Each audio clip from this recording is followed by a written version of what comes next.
वृंदावन में एक स्थान है कोकिल साई। वहां के महाराज जी तो अपने ठाकुर जी का किसी को दर्शन ही नहीं कराते थे। स्वामी श्री अखंडानंद जी महाराज ने कहा, आप अपने ठाकुर जी का किसी को दर्शन क्यों नहीं कराते? तो कोकिल साई कहते, बोले संसारी लोग हैं, इन पर मांगना ही आता है।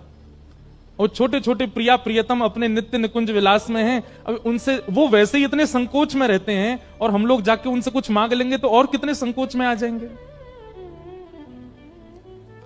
इसलिए भैया हमारा वृंदावन मांगवे को स्थान है ही ना है, देवे को स्थान है।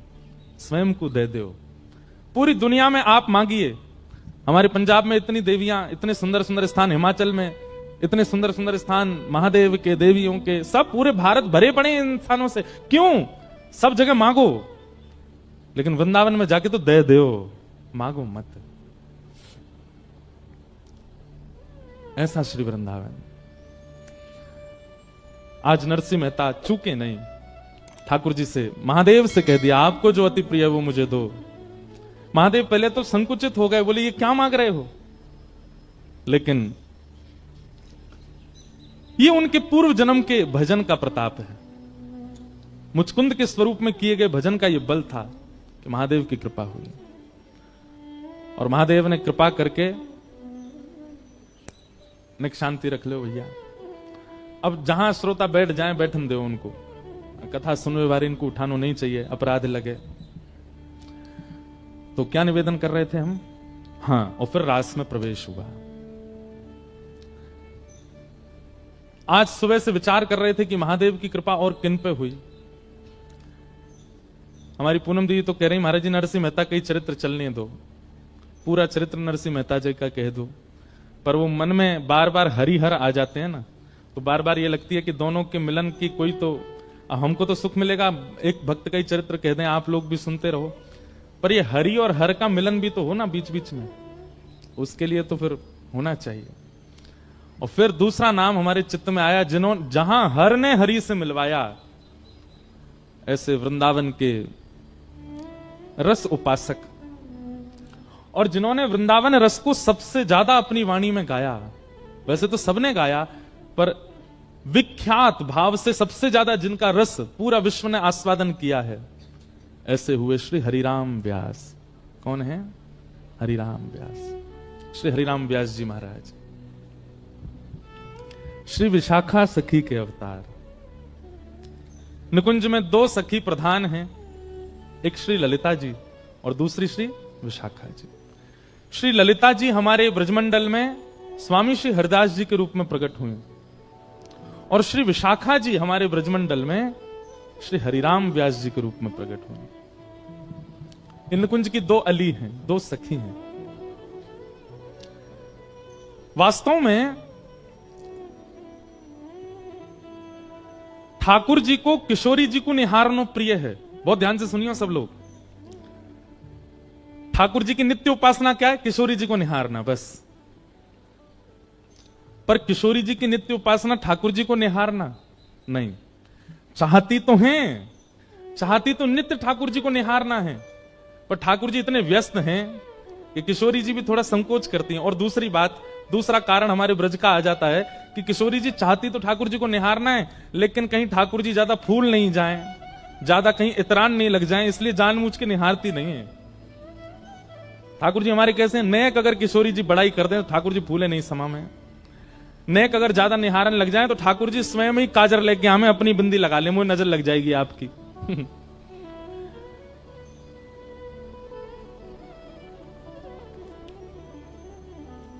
तो ठाकुर जी का नित्य उपासना किशोरी जी के दर्शन है, और किशोरी जी की नित्य उपासना ठाकुर जी के दर्शन है, पर नित्य निहारती नहीं।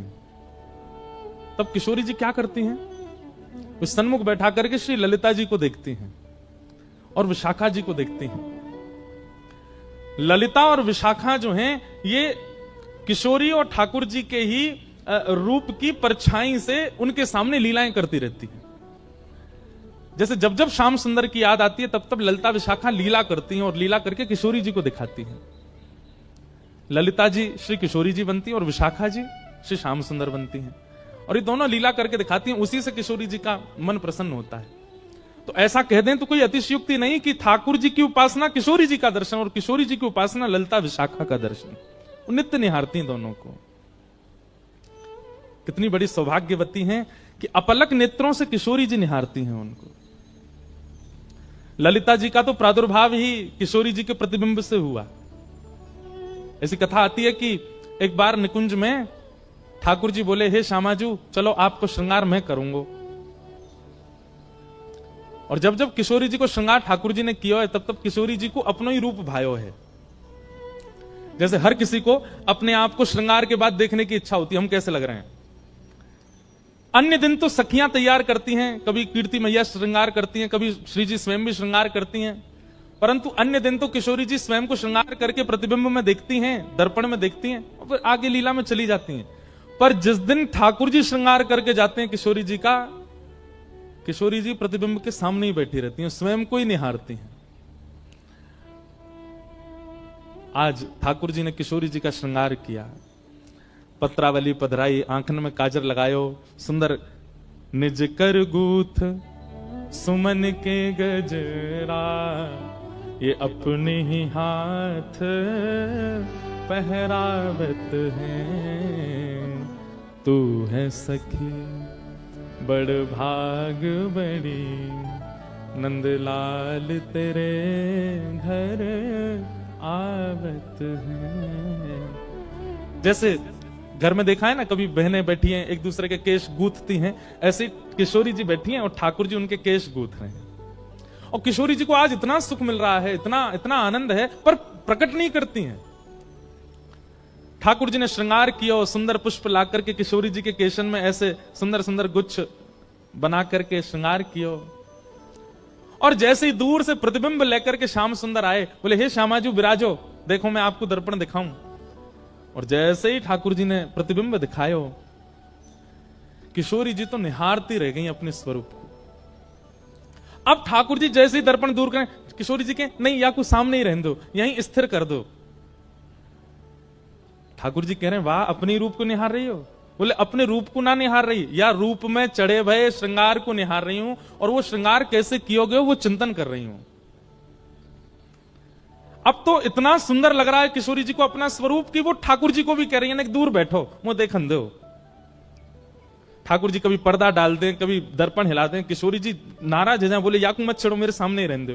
अब तो किशोरी जी कुंज में भी जा रही हैं तो वहां पर भी ऐसे ऐसे दर्पण लगाए कि जहां किशोरी जी नजर घुमाएं अपनो ही प्रतिबिंब देख रही हैं। ठाकुर जी बोले इतनो प्रिय लगो आपको मेरे द्वारा किया गया श्रृंगार, क्यों ना या श्रृंगार के स्वरूप को स्तब्ध स्थिर कर दिया जाए। और तभी किशोरी जी अपनी स्वरूप को देख करके बोली हे ललिते। और जैसे ही अपने स्वरूप को ललिते कहो है तो किशोरी जी को जो प्रतिबिंब है वो प्रतिबिंब ही श्री ललिता जी के रूप में प्रकट है गया। श्री ललिता अली, ललिता सखी आ गए। तो सोचो, जब जब किशोरी जी विरह में हो, वैसे तो विरह होवे ना है, सखी है ना दे, लेकिन फिर भी जब भी कभी वियोग होवे, जब भी कभी याद आवे, श्री ललिता जी को देख लें किशोरी जी। ऐसी ये दो सखी हैं, ललिता और विशाखा। उनमें श्री विशाखा जी के जो अवतार हुए हमारी पृथ्वी पर, जिनका नाम है हरिराम व्यास। हरिराम व्यास, श्री हरिराम व्यास जी के लिए श्री नाभा गोस्वामी जी कहते हैं, उत्कर्ष तिलक अरुदाम को भक्त इष्ट अति व्यास के, काहू के आराध्य मच्छ कच्छ नर हरि सूकर, बामन फर साधरन सेतु बंधन जू शैल कर, एकन के यह रीत नेम नव धासों लाए, सुकुल सुमुखन सुवन अच्युत गोत्री जो लढ़ाए, नौ गुण तोरी नूपुर्ग हो महत सभा मधिरास के, उत्कर्ष तिलक अरु भाल के, उत्कर्ष तिलक अरुदाम को भक्त इष्ट अति व्यास के। श्री हरिराम व्यास। एक बात याद रखिएगा, भक्तमाल जी में श्री नाभा जी ने भगवान के भक्तों को केवल भक्त कहा, लेकिन हरिजनों के भक्तों को श्री नाभा गोस्वामी जी भक्त राज कहते हैं।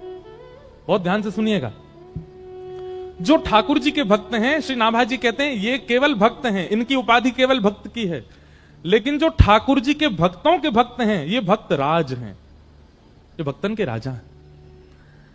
आप लोग अपने घर में प्रिया प्रियतम की सेवा करते हैं, लड्डू गोपाल की सेवा करते हैं, किशोरी जी की सेवा करते हैं, आप केवल भक्त हो। और उनकी सेवा से ऊपर आपके लिए कुछ भी नहीं है तो आप भक्त हो। लेकिन अमृतसर में कोई ब्रजवासी आ जाए और आप मचल जाओ, आपके नेत्र तड़पने लग जाएं, आपको हृदय व्याकुल हो जाए, आपके मन में इच्छा हो कि बस कैसे हम जामे, जाके उनके दर्शन कर आए, नए कुंते मिले आए, उनको अपने हाथ की कचुबनी सामग्री पवाए, उनके बैठ के 2 वचन सुनियाए।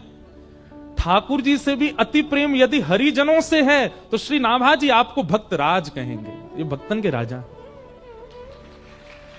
और एक बात हम आपसे स्पष्ट कह दें, ठाकुर जी से प्रेम करना सहज है, पर हरिजनों के प्रति प्रेम होना ये सबसे कठिन है। हरिजनों से प्रीति नहीं हो पाती,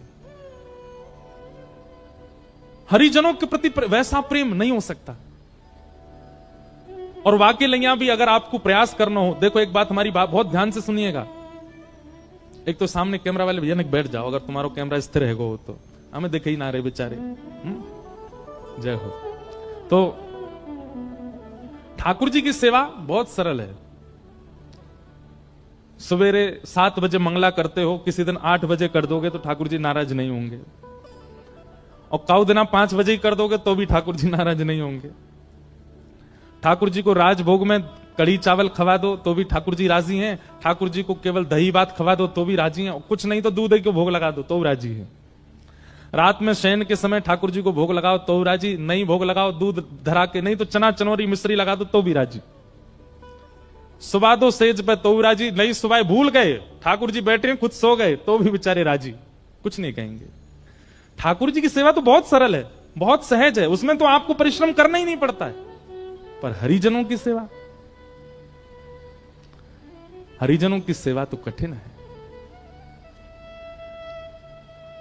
अगर किसी भक्त को आपने प्रसाद के नाम पर केवल दूध भोग दे दिया, चना चनौरी धर दिए सामने, तो महाराज भ्रगुटी टेढ़ी करके देखोगे जी कापावार हो भैया, या के काजे लेके आया तू हमें अपने घर, वो तो टोक भी देगा, वो तो रोक भी देगा, वो तो नाराज भी हो जाएगा। सीधी बात, ठाकुर जी के सेवा में चीटिंग चल जाएगी पर भक्त की सेवा में नहीं चलेगी, वो तो तुरंत आपको डांट देगा। ऐसा समझ लीजिए कि भगवत सेवा बिना सीसीटीवी कैमरा के की गई चोरी है, लेकिन भक्त सेवा वो तो चारों तरफ कैमरा लग रहे हैं, फिर आप क्या कर रहे हो, एक एक गतिविधि, ए भाई प्रणाम ऐसे नहीं करते हैं, चलते ऐसे नहीं है, एक हाथ से नहीं करते हैं, ऐसे बैठते नहीं है, ऐसे खड़े रहो, ऐसे बोलो, ये शब्द नहीं बोलना चाहिए, ऐसे नहीं घूमना चाहिए। भक्त तो आपको टोकेगा, ठाकुर जी टोकते थोड़े हैं। ठाकुर जी ने तो मुंह बंद कर रखो कलयुग में कि मैं टोकूंगा ही नहीं। तो भगवत सेवा बड़ी बात नहीं है, भक्त सेवा। और श्री हरिराम व्यास जी के लिए क्या कहा गया, उत्कर्ष तिलक अरुदाम को भक्त इष्ट अति व्यास के। व्यास जी के इष्ट कौन है, भक्त। इसलिए हमारी प्रार्थना भैया, जैसे मंदिर में आप अपराध ना बन जाए इसका ध्यान रखते हो, मंदिर में आपसे कोई दोष ना हो जाए इसका ध्यान रखते हो, ऐसे ही कभी किसी भक्त का आपके चित्त में दुर्भाव ना आ जाए ये भी ध्यान रखो। कोई तिलकधारी हैं, कोई कंठी पहने हैं, कोई ब्रज से प्रेम करने वाले हैं, और उनकी किसी भावना पर आपके चित्त में प्रश्न चिन्ह आता है कि ये कैसे कर रहे हैं, ये अपराध है। हरि से भी ज्यादा कठिन हरिजनों का भक्त होना। और हरिजनन के प्रति यदि भक्ति चाहिए हो, राधा रमन जी खूब अच्छे लगते हैं, राधा वल्लभ जी खूब बढ़िया लगते हैं, बिहारी जी में खूब निष्ठा, वृंदावन में खूब निष्ठा, परिक्रमा में खूब निष्ठा, यमुना जी में खूब निष्ठा, लेकिन ब्रज के ब्रजवासियों में और ब्रज के संतों में आपकी निष्ठा नहीं हो रही हो, तो जाओ वृंदावन के गोपेश्वर और जाके गोपेश्वर महादेव को प्रणाम करो और गोपेश्वर महादेव से प्रार्थना करो, गोपी प्रेम की भिक्षा दीजिए, कैसे हूं मोहे अपनों कर लीजिए। गोपी प्रेम की भिक्षा दीजिए, कैसे हूं मोहे अपनों हमारे वृंदावन के पंचायत में मैंने कितनी बार कहा है, वृक्षों को प्रणाम, रज को प्रणाम, यमुना जी को प्रणाम, ब्रजवासियों को प्रणाम और गोपेश्वर महादेव को प्रणाम। इन पंच प्रणामों के बाद किसी देवालय में जाइए।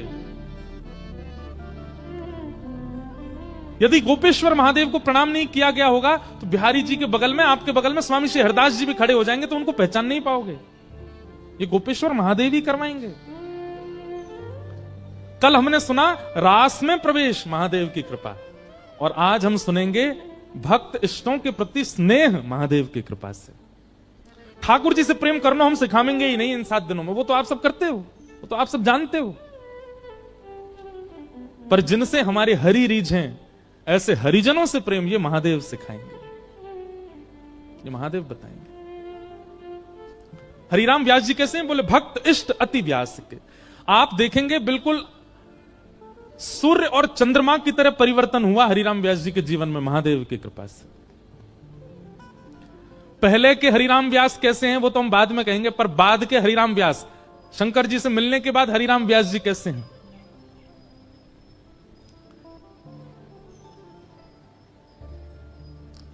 हरिराम व्यास जी संतों की खूब सेवा करते थे, और हरिराम व्यास जी के ठाकुर जी कौन से हैं? जुगल किशोर को लाड़ लड़ायो, नवल कुंज ही अमाय, कुंज निकुंजन की रज धारे, व्यास युगल यश गाय, वृंदावन प्यारो वृंदावन श्री वृंदावन। आप लोग आश्चर्य करेंगे, और ये हम किसी के इष्ट को या किसी परंपरा को हम कोई गलत नहीं बोल रहे हैं, पर हमारे वृंदावन के सप्तनिधियों में जितने भी ठाकुर प्रकट हुए सब एक एक ही प्राप्त हुए। रूप गोस्वामी को गोविंद देव मिले, सनातन गोस्वामी को मदन मोहन मिले, गोपाल भट्ट गोस्वामी जी को राधा रमण मिले, और कौन से रह गए बीच में हैं? हितरवंश महाप्रभु जी को राधा वल्लभ जी मिले, मधु पंडित जी को गोपीनाथ जी मिले। सबको ठाकुर अकेले अकेले ही मिले। किशोरी जी तो गादी जी के रूप में मिली, चूड़ामणि के रूप में मिली, लेकिन एकमात्र ऐसे श्री हरिराम व्यास हैं जिनको जुगल प्राप्त हुए, जुगल किशोर पिले, जिनके लिए किशोरी जी भी प्रकट हो गई। इसीलिए श्री हरिराम व्यास जी गाते हैं, किशोरी तेरे चरणन की रज पाऊं, किशोरी तेरे चरणन। मैं कान पकड़ के क्षमा मांगते हुए कह रहा हूं, हमारे वृंदावन की आचार्य परंपरा में अगर किशोरी जी सहित ठाकुर जी मिले तो केवल हरिराम व्यास को, क्योंकि महादेव की कृपा से। जारज को ब्रह्मादिक तरसत, जारज को ब्रह्मादिक तरसत, सूरज शीश चढ़ाऊं किशोरी तोरे, सूरज शीश चढ़ाऊं किशोरी तेरे, चरणन की रज पाऊं किशोरी तेरे, चरणन की रज पाऊं। बैठी रहूं कुंजन के कोने, बैठी रहूं कुंजन के कोने, श्याम राधिका गाऊं किशोरी तोरे, श्याम राधिका गाऊं किशोरी तेरे, व्यास स्वामिनी की छवि निरखत, व्यास स्वामिनी की छवि निरखत, विमल विमल जस गाऊं किशोरी तोरे, विमल विमल जस गाऊं किशोरी तेरे, चरणन की रज पाऊं किशोरी तेरे, चरणन की रज पाऊं। इसलिए हरिराम व्यास विशेष हैं, क्योंकि उनको जुगल मिले।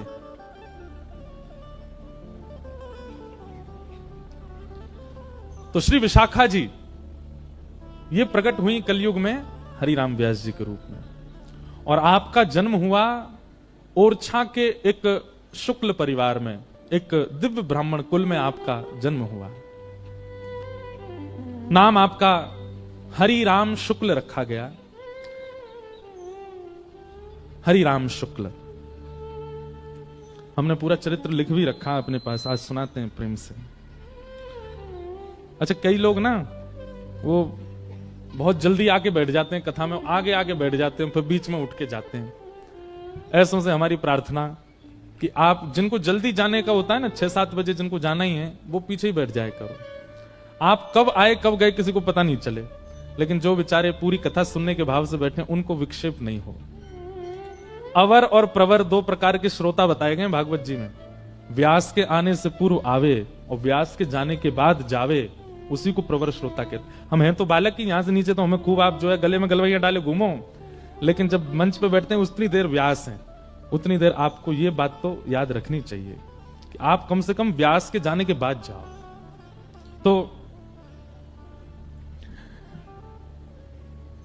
हरिराम शुक्ल जी का जन्म हुआ और बाल काल में आपने सरस्वती मंत्र को सिद्ध कर लिया। हमें याद है सरस्वती मंत्र, और हमने खूब उसकी उपासना भी की है, और उसी कृपा से कि आप सबको कथा सुना रहे हैं। तो सरस्वती दिव्य मंत्र की आपने इतनी उपासना की, नवरात्रों में आप केवल अन्न जल त्याग करके जल और केवल कुछ फलाहार लेकर के सरस्वती मंत्र की उपासना करते थे। और उससे ऐसा हुआ कि व्यास हरिराम शुक्ल जी के जिह्वा पर वाग देवी सरस्वती साक्षात विद्यमान हो गई। और उसका प्रभाव यह हुआ कि आपने अध्ययन करके स्वयं को इतना विद्वान बना लिया कि आप जिस जगह जाते वहां के विद्वानों को हरा देते। काशी में जिस गुरुकुल में आप पढ़े थे, उस गुरुकुल में सब विद्वानों ने मिलकर के सारे छात्रों में से आपको चुना और चुन करके मंच पर बुला करके आपकी विद्वत्ता से प्रसन्न होकर के आपको व्यास की उपाधि प्रदान की। इसलिए नाम पड़ गया हरिराम व्यास। हरिराम व्यास। एक दिन हरिराम व्यास जी के मन में आया कि क्यों ना मैं पूरी पृथ्वी पर दिग्विजय करूं। अच्छा, एक तो विद्वान, दूसरे रूपवान, सुंदर रूप भी था, और तीसरा ओरछा के एवं ओरछा के आसपास के राजघरानों के ये कुलगुरु भी थे। सब राजा इनके आगे हाथ जोड़े खड़े रहते थे। भागवत जी कहती हैं, कम आयु का होना, बहुत योग्यताएं प्राप्त कर लेना, बहुत सम्मान मिल जाना, स्वरूप का होना और सत्संग का ना होना, यह पतन का कारण बन जाता है। आप रूपवान हैं लेकिन सत्संग नहीं करते हैं तो आप रूप गर्विष्ठ हो जाओगे। आप धनवान हो लेकिन सत्संग नहीं करते तो धन का अहम आपके अंदर से कभी नहीं जाएगा। आप योग्यताओं से परिपूर्ण हो, विद्वान हो, गाना आता है, नाचना आता है, या कोई भी कलाओं से निपुण हो, लेकिन सत्संग नहीं है तो वो कला आपको एक दिन गिरेगी नीचे। इसलिए कितनी भी योग्यताएं हो, उन योग्यताओं के साथ सत्संग आवश्यक है जीवन में। हरिराम व्यास जी के पास सब कुछ था, सत्संग ही नहीं था। एक दिन हरिराम व्यास जी के मन में आया कि विद्वान तो हम हैं ही, इतने राजा हमारे चेला हैं, रूपवान भी सब कुछ है, क्यों ना दिग्विजय की जाए, पूरे भारत में मुझसे बड़ा कोई विद्वान ना हो ऐसी घोषणा करवा दी जाए। और उसके लिए क्या करना पड़ेगा? बड़े बड़े विद्वानों के पास जाकर के हमको शास्त्रार्थ करना पड़ेगा। सब लोग इधर देखो, सावधानी से सुनो।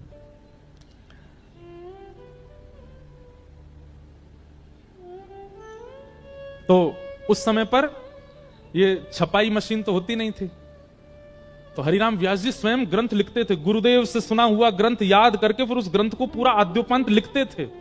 और ऐसे ग्रंथों की अनेकों बैलगाड़ियां उनके साथ में ही चलती थीं। लोग बागों के बक्साओं में कपड़ा रहते लेकिन उनकी बैलगाड़ियों में ग्रंथ ही ग्रंथ रहते, और स्वयं लिखित ग्रंथ। उन ग्रंथों को लेकर के हरिराम व्यास जी शास्त्रार्थ दूर, उनके ग्रंथों के नाम सुनकर के बड़े बड़े विद्वान तो वहीं से हाथ जोड़ के भाग जाते थे, बोले हमने तो ये ग्रंथ ही नहीं देखे, इनसे शास्त्रार्थ क्या करेंगे। और सुना ये ग्रंथ इन्होंने खुद लिखे हैं। बाल्यकाल में आप लोगों ने एक चतुर ब्राह्मण की कथा सुनी होगी, उसका नाम था तेनालीराम। सुनी? याद किसी को भी नहीं होगी कोई कथा, पर तेनालीराम की कथा सबने सुनी है। तेनालीराम एक बार एक राजा के यहां गए, और वहां राजा के यहां एक बहुत बड़ा कोई विद्वान आया, और उसने पहले से ही अपने शिष्यों को भेज करके कहा कि हम राजा को कह दीजिए हम उसके यहां के विद्वानों को हराने आ रहे हैं और उसके कुलगुरु बनने आ रहे हैं। तो राजा बोले भैया हमारे गुरुजी तो कहीं गए हुए हैं और ये विद्वान आ रहा है, आकर के सबको हरा देगा, खुद आकर के हमारा गुरु बन जाएगा, इसको कैसे रोका जाए। तो तेनालीराम, एक तो होता है कि अनपढ़ गंवार, एक होता महागंवार, एक होता वज्र गंवार। वज्र बिल्कुल कुछ जानते ही नहीं है। तो तेनालीराम बोले हम लड़ेंगे, हम शास्त्रार्थ करेंगे। तो राजा बोला आपको आता है सब? बोले वो तो हम बाद में बताएंगे हमको क्या क्या आता है, आप तो केवल उसके सामने हमको शास्त्रार्थ करने दो। तो सामने वो विद्वान आकर के बैठ गया। विद्वान आकर के बोला हाँ जी, किस विषय पर शास्त्रार्थ होगा? तो तेनालीराम बोले जो तुमको विषय बढ़िया लगता हो वहां से प्रारंभ करो। तो विद्वान बोला हमारी छोड़ो, आप बताओ कोई शास्त्र का नाम, उस पर करेंगे। तो तेनालीराम ऐसे व्यंग में हंसने लगे, बोले हमारे शास्त्र पर तुम बोलने की अभी काबिलियत नहीं रखते, तुम बोलो, हम उस पर बोलेंगे। बोले नहीं नहीं नहीं, अब तो तुम्हारा ही शास्त्र सुनना है मुझे, कौन सा शास्त्र है? तो तेनालीराम बोले ठीक है तो हम बता दें? बोले हाँ। बोले तिलकाष्ट महिष बंधनम, चलो इस विषय पर चर्चा होगी। विद्वान बोलो कौन सा शास्त्र? बोले तिलकाष्ट महिष बंधनम। तिलकाष्ट महिष बंधनम। अब सामने जो विद्वान बैठा था उसने अपने चेलाओं को देखा, बोले ये शास्त्र तो हमने कभी सुना ही नहीं। तो सब चेला बोले गुरुजी भलाई इसी में कि यहां से ऐसे ही चल दो, कहीं हमने शास्त्रार्थ किया और आपने शास्त्र का ही नाम नहीं सुना और इसने कहीं दो चार और बातें बोल दी, आपसे उत्तर नहीं देवा तो नाक और कटेगी हमारी। तो बेचारा वो विद्वान, उसको लगा कि भैया हमने तो इस शास्त्र का नाम ही नहीं सुना। तेनालीराम ने उसको खूब सुनाई, खड़ी खोटी सुनाई और कहा आ जाते हैं, आइंदा कभी मत आना इस नगर की ओर, तो मुंह उठा के भी मत देखना, देख लेना एक शास्त्र बोला, अभी तो ऐसे मुझ पर 56 करोड़ शास्त्र और रखे हैं। विद्वान बोला क्षमा कर दो हम जा रहे, चला गया। पीछे राजा बैठा था, राजा के पास भी विद्वान तो बहुत थे, सब विद्वानों ने घेर लिया तेनालीराम को। बोले अरे ये तिलकाष्ट महिष बंधनम ये कौन सा शास्त्र है? बोले कोई शास्त्र नहीं है, तिलकाष्ट मतलब तिल को ठठुआ और महिष बंधनम मतलब भैंस को बांधने वाली रस्सी। हमने उसी को संस्कृत में बोल के कह दिया इस शास्त्र पर शास्त्रार्थ करो, और डर के मारे भाग गया। राजा बोला भैया तुम विद्वान तो नहीं हो लेकिन बुद्धि तुम्हारी खूब तेज है। और फिर एक विद्वान के द्वारा तेनालीराम को फिर अध्ययन करा के विद्वान बनवाया। तो शास्त्रों का नाम उल्लेखित करके उस पर शास्त्रार्थ होता था। हरिराम व्यास जी की तो पोथियों के नाम पढ़ करके विद्वान घबरा जाते थे। किसी ने कहा बोले आप कहां पूरे विश्व पर दिग्विजय करेंगे, भारत में सर्वश्रेष्ठ स्थान काशी। ऐसा कहते हैं काशी जो है ना वो देवाधिदेव महादेव की जिह्वा है। क्या है? जिह्वा। काशी में जब ब्राह्मण बोलते हैं तो उनके स्वर को उनका स्वर ना माना जाए, वो महादेव का ही स्वर है। इसलिए काशी के स्वर अलग ही हैं, चाहे वहां गाने वाले हों, चाहे वहां ब्राह्मण बोलने वाले हों, वहां के वेद मंत्र पाठ करने वाले ब्राह्मणों को आप सुनिए, वहां के बड़े बड़े विद्वानों को, वो पूरे विश्व से अलग ही हैं। काशी में भगवान की, शिव की जिह्वा मानी जाती है। हरिराम व्यास जी अपनी वही 5-6 बैलगाड़ियों में भरे हुए ग्रंथ और दुनिया भर के दिग्विजय के पत्र लटका रखे थे, यहां जीते वहां जीते, वो सब उन पर लटके हुए थे। जैसे आजकल लोग गाड़ियों पर लिखवा लेते हैं, जो भी उनकी श्रेष्ठता होती है वो गाड़ी पर लिखी रहती है, चाहे महामंडलेश्वर हो, चाहे एमएलए हो, चाहे विधायक हो। हरिराम व्यास जी पूरी बैलगाड़ियों पर लगवा करके और पहुंच गए। सब ब्राह्मण समझ गए, बोले भैया ये हरिनाम व्यास को व्यास से जीतना सामान्य बात नहीं है, ये बहुत विद्वान है, वाग्देवी सरस्वती की कृपा है इनके ऊपर, इन्होंने सरस्वती मंत्र को अभिमंत्रित कर रखा है, इनकी जिह्वा पर सरस्वती नर्तन करती है, कैसे जीतेंगे हम इनसे? सब ब्राह्मण व्याकुल होकर के देवादिदेव महादेव शंकर के पास गए और कहा कि हे महादेव हमारी हार हो हमें स्वीकार, पर काशी की हार ये तो आपकी हार मानी जाएगी ना, क्योंकि यहां तो सब ब्राह्मण आपकी वाणी है, कृपा कीजिए। सब ब्राह्मणों ने जाकर के प्रार्थना की कि हे महादेव अब आप ही हमारी रक्षा करो। हरिराम व्यास आ रहे हैं। हरिराम व्यास जी की शोभा यात्रा निकली महाराज, पूरा काशी पुष्प भी बरसा रहे हैं तो थर थर कांप करके बोले कि अब ये हरा के जाएंगे हमको।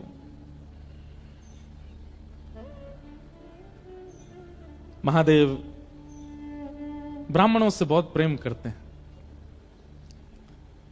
बंधुओं, ब्राह्मणों से प्रेम करने का कारण भी, मैं कोई जाति विशेष पर बोलूं ऐसा मेरा भाव नहीं, पर ब्राह्मण की जीविका ठाकुर जी ही हैं। वो ठाकुर जी को गाता है, ठाकुर जी को भजता है, ठाकुर जी को तैयार करवाएगा ब्राह्मण, ठाकुर जी पे पुष्प चढ़वाएगा ब्राह्मण, ठाकुर जी की आराधना करवाएगा ब्राह्मण, ठाकुर जी के सब क्रियाकलाप इस संसार में करता ही ब्राह्मण है। तो उससे प्रेम होना सहज है ठाकुर जी का। भले ही उससे अपना घर चलाता है, लेकिन ठाकुर जी का सबसे ज्यादा ध्यान ब्राह्मण ही रखते हैं, इसलिए ठाकुर जी को बहुत प्रिय है। ब्राह्मणों की आराधना सुनकर के महादेव बोले अब हम जाएंगे, और एक दिव्य दीनहीन से ब्राह्मण का रूप धारण करके महादेव पहुंचे हरिराम व्यास जी के पास। व्यास जी संध्या से निवृत्त होकर के प्रसाद आदि पाकर के बैठे थे, प्रतीक्षा कर रहे थे कोई शास्त्रार्थ करने आए। बाहर द्वार पर दो सेवक खड़े थे, तभी शंकर जी ने जाकर के कहा प्रणाम, हम व्यास जी से मिलने आए हैं। सेवकों ने भीतर जाके कहा, बोले महाराज द्वार पर एक ब्राह्मण आया है। हरिराम व्यास जी बोले बुलाओ बुलाओ बुलाओ, उससे तो हमको शास्त्रार्थ करना है।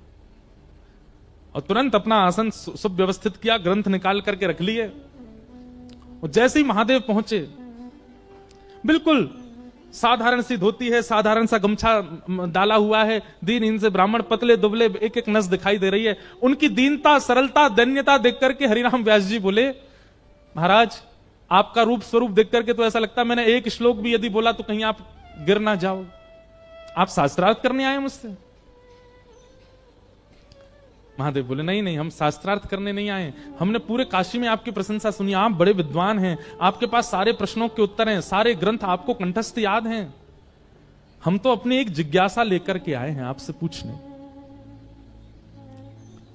हरिराम व्यास जी बोले पूछो। बोले महाराज आप इतने विद्वान हैं, ये बताइए अत्यंत विद्या प्राप्त करने के बाद उस विद्या का फल क्या मिलता है? विद्वान होने के बाद उसका फल क्या मिलता है? जैसे धनवान होने के बाद इच्छाओं की पूर्ति, कुछ चाहो वो इच्छा पूरी हो जाती है, ऐसे विद्वान होने के बाद उसका फल क्या मिलता है? हरिराम व्यास जी बोले कोई पूछने की बात है? विद्या ददाति विनयम, विद्या से विनय आता है, विद्या से दीनता आती है, और सबसे बड़ी बात विद्या से विवेक प्राप्त होता है। विवेक किसे कहते हैं? सही और गलत की पहचान, इसको विवेक कहते हैं। बहुत ध्यान से सुनिएगा, एक कैसा ट्रांसफॉर्मेशन है हरिराम व्यास जी के जीवन में। कहां वो पूर्व के हरिराम व्यास और कहां वो बाद के हरिराम व्यास? महादेव की कृपा। हरिराम व्यास जी बोले विवेक होता है विद्या से, विवेक की प्राप्ति होती है। अच्छा, विवेक किसको कहते हैं? बोले सही और गलत की पहचान, इसको विवेक कहते हैं। महादेव बोले तो इसका मतलब आपको भी विद्या का फल नहीं मिला? हरिराम व्यास जी बोले मतलब? बोले मुझे आपका विवेक विवेक सा लगता नहीं है। क्यों? क्योंकि आपने अपनी विद्या से, आपने अपनी विद्वत्ता से अपनों से नीचों को हराना उचित समझा है, ना कि उस विद्वत्ता से किसी का भला करना। आपने किसी के घर को प्रसन्न नहीं किया होगा, आपने किसी के घर को आनंदित नहीं किया। जितने ब्राह्मणों से अभी तक आप मिले सबको रुलाया ही आपने, यह आपका विवेक है। आप विद्वान केवल इसलिए बने हैं ताकि आप पूरे विश्व को हरा सकें, सबसे जीत करके सबके कुलपति बन सकें, और यह विद्या का फल तो नहीं होता। आज पहली बार हरिराम व्यास जी से किसी ने ऐसी बात की, उसके शब्दों में हरिराम व्यास जी को स्थिरता लग रही है। उसके शब्द सुनकर के हरिराम व्यास जी थोड़े से खोए खोए से लग रहे हैं। उसके शब्द सुनकर के हरिराम व्यास जी को पहली बार मौन रहने का मन कर रहा। नहीं तो हरिराम व्यास जी पे तो उत्तर हैं, ये बात याद रखिएगा। जिसके शब्द आपको स्थिर कर देते हो, जिसके शब्द आपके भीतर परिवर्तन करने की स्थिति पैदा कर देते हो, जिसके शब्द आपको अत्यंत शांत कर देते हो, समझ जाना या तो वो हरि हैं या कोई हरिजन है। शब्दों में बहुत ताकत है।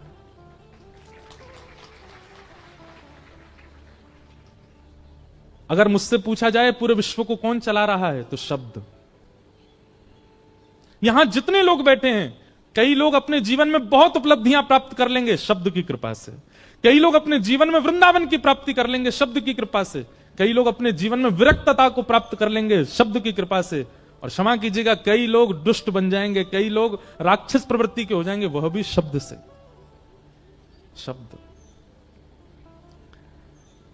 हरिराम व्यास जी ने तुरंत हाथ जोड़े, बोले महाराज मुझे तुरंत सत्य बताइए, आप कौन हो? आप कोई सामान्य नहीं हो, आपका परिचय क्या है?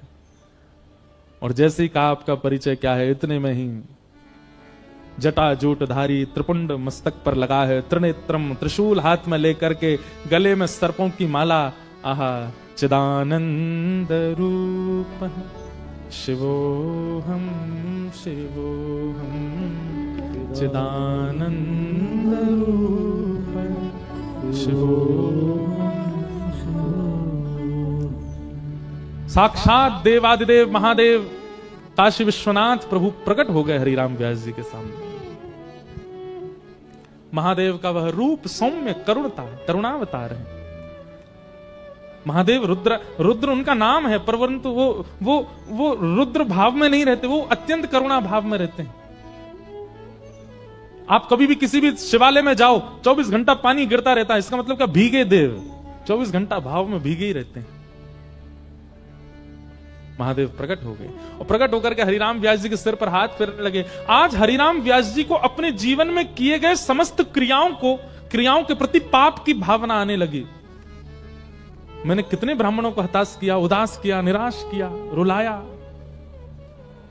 आज तक नहीं समझ पाया कि मेरी विद्वत्ता का कारण क्या होना चाहिए।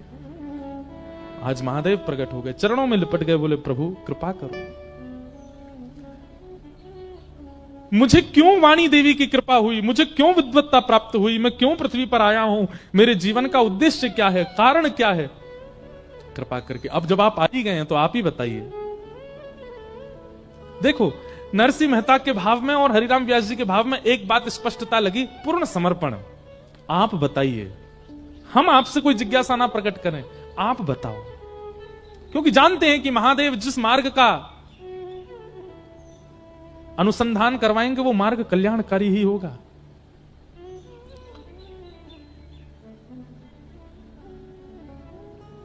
महादेव हाथ फेर करके हरिराम व्यास जी से कहते हैं, व्यास जी उमा कहूं मैं अनुभव अपना, सत हरि भजन जगत सब सपना, सत हरि भजन जगत सब सपना।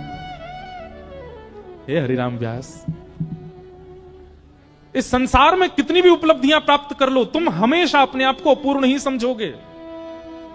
चाहे कितनी भी विद्वत्ता आ जाए, चाहे कितना भी धन आ जाए, कितना भी ऐश्वर्य आ जाए, कितनी भी योग्यताएं जीवन में आ जाए, आपको परिपूर्णता का अनुभव कभी नहीं हो सकता, क्योंकि ये सपना है और सपना कभी पूर्ण नहीं होता, वो अपूर्ण ही रहता है। ठौर तो केवल एक ही जगह मिलती है, स्थिरता तो केवल एक ही जगह मिलती है, चित्त को शांति और विश्राम तो एक ही जगह मिलता है। कहां? हरि चरणारविंदों में।